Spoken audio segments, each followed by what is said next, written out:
It's La Liga versus Premier League, the final of Euro 2024, England versus Spain. Welcome to Senior's Last Word. We are talking final of Euro 2024, England taking on Spain. I'm Aldrin Suga Senior to bring you the action as I think it will happen. Rarely have we had a chance, an opportunity to sort a debate that has gone on for decades, for several decades, not just years. Football fans the world over, in Europe, Uganda especially, you've had this argument of, isn't the Premier League the best league in the world? Tonight, I have to tell you that we've got a chance to settle this. La Liga versus the Premier League.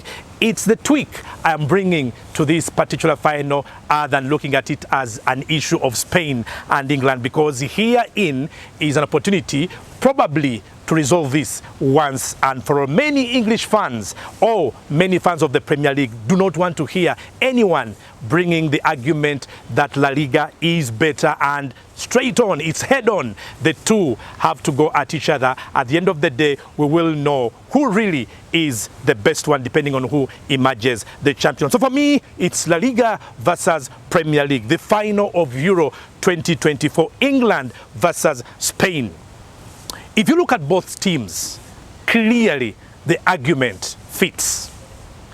England, only Captain Harry Kane and Jude Bellingham plough their trade outside England. But we know that Kane has made his living and his reputation in the Premier League, only recently transferring to the Bundesliga. So just two, it means clearly we are referring to the English team as the Premier League. If you will change over to our colleagues from La Liga, a couple of players there play in England. We've got Rodri, who sometimes wears the captain's armband, a key player at Man City. Cucurella, very central in that Chelsea defense. Morata was once there, he's now no longer. But we also have Fabian Ruiz, who is not in Premier League, but he plays in PSG. We have at least three players in the Spanish team who don't play in Spain, typically in La Liga. But really looking at the setup and the setting and the football both teams play, they represent the two. It's La Liga versus the Premier League. How are we seeing this one panning out? If you look at England, the ones that excited people the most, what a chance to finally break the duck, to finally break the hoodoo and win the European Championships for the first time in history. Second time qualifying not just for the semi-finals, but also for the final back-to-back. Rare occasion for England, one that probably might not come again. And remember, they've done it this time around without defeat. It tells you England has been growing in stature. They've built on what they achieved at Euro 2020 last time around and make it come good this time, which is interesting because they did have players at Euro 2020 who haven't featured at all, and they were young, very talented. We hoped they were the future, but we've not seen them in the squad that is in Germany. Player like Jadon Sancho, not there, but was key and central in 2020. Do you think without them, this England team should have been poorer? What we are seeing on the evidence is perhaps not. This time around, England has used not a tested route, but one which has gotten them this far. They've not gone with textbook selections. They've had key players, they have key players in there, but Southgate has been willing to do his job and make decisions which are tough and hard, but in the end, they actually have changed England and they've got them to where they are. Imagine the previous round in the semi-finals, Harry Kane being substituted. That doesn't come often when the game is not yet over and there is the threat of extra time. That was some decision. We have seen him at this particular tournament substituting, obviously, players that you think should be playing, Phil Foden, for one. When things failed, he had the nerve to put him out. And then the players he was bringing in, the winner in the semi-finals, Watkins, you don't think he's going to feature that much. Probably a surprise that he was brought on, but he did bring him on. In the end, England rising to the occasion, surpassing all expectations, dominating Netherlands with the ball. In the end, again, character, relying on that to pull off a very rare win and into the final. Congratulations, England, but Spain, 6 games winning on the trot, the first ever in history. They have a chance to win the 7th in the final and become the first team ever, probably will remain that for a long time, to win all games at the final of the European Championships. Spain have been scoring. They've scored in every game, winning every game, having different goal scorers. Lamine Yamal,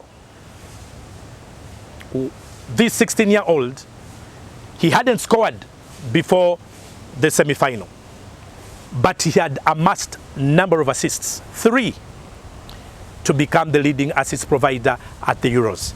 And then at the big stage, when it matters most, he scored the equalizer, which was the foundation for Spain building on to go on and beat France to proceed to the final. He was the man of the match, the 16-year-old. Yamal now bring up a new debate. But before we look at that debate, there is one that we have to look forward to in the final.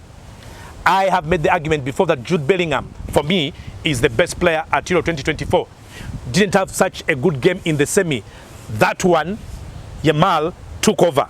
But now we have a chance for Bellingham and Yamal to face each other, come face to face, head to head in the final. Who for me is better or shows up in the final will deserve to be the player of the tournament between those two. If it happens, football celebration. The key players for Spain, Fabian Ruiz, what a midfielder.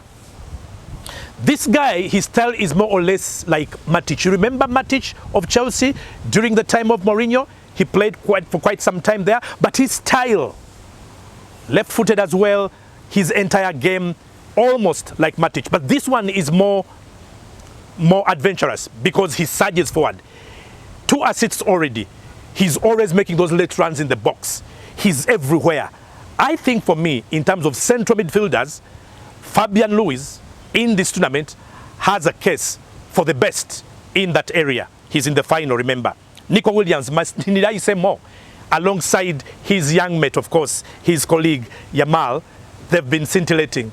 They've been exciting, electric. They are still the players to watch. In the final, what are we likely to see? This is my argument.